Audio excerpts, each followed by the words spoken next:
Just off the racecourse behind Howard Hospital, where proceeds from this morning's event will go towards their diabetes treatment center. If you're searching for the Little Hands of Hope website to learn more about the organization or to make a donation, you might have trouble finding it. The website is currently under construction, but you can reach out to Narika Clark at narikaclarke@hotmail.com. That is NARICACLARKE@hotmail.com.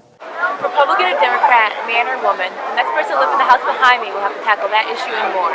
In Washington, I'm Alexis Porter for News Vision. Howard University has over 11,000 students pursuing undergraduate, graduate, and professional degrees. Yet, they are still struggling to get minority students to study abroad. Fear is a factor, particularly with students who have never left the country. The fear of the unknown and what may or may not happen causes stress among some students. Minorities are underrepresented overseas, and of those students who decide to go, almost 40% study in Europe, specifically the United Kingdom, Italy, Spain, and France.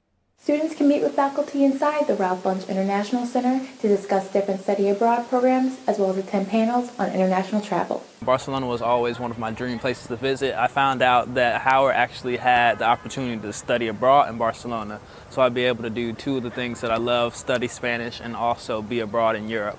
In addition to going to school in another country, students have the opportunity to travel to other cities, learn a new language, and visit popular tourist attractions. I studied abroad in London, and some of the benefits of studying abroad are making international friends and being able to put that you had an international experience on your resume. Employers really like that. Any sophomore or junior at Howard University is eligible to participate in 6 different programs through the Ralph Bunche International Affairs Center.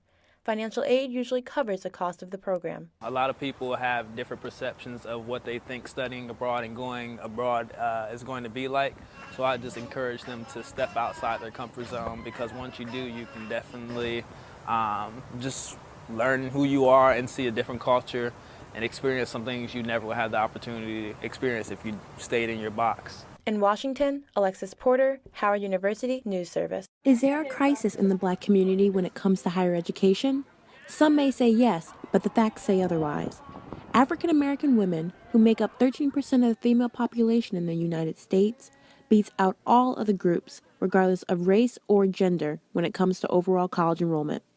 Well, I mean, again, this is a stereotype. It's easy to play into because people, again, have characterized throughout the centuries that African Americans are not as bright, not as interested in education. This is, of course, farthest from the truth. In 2011, African American women's enrollment in colleges had hit a record high. Nearly 1 in 10 of every African American woman was enrolled in a college or university. I'm inside a Founders Library, recently named a national treasure on the campus of Howard University, an historically Black college and university in Washington, D.C. While HBCUs only make up 3% of the nation's institutions of higher learning, they graduate 20% of African Americans who earn an undergraduate degree. Being able to attend an HBCU gave me the opportunity to experience Black excellence on a whole new height. It also gave me the opportunity to receive an education. According to the U.S. Census Bureau's current population survey data, 9.7% of Black women are enrolled in college, followed by Asian women at 8.7% and Asian men in third at 8.4%. Black men came in fifth above Hispanic men and women, as well as white men. In Washington, Alexis Porter for News Vision.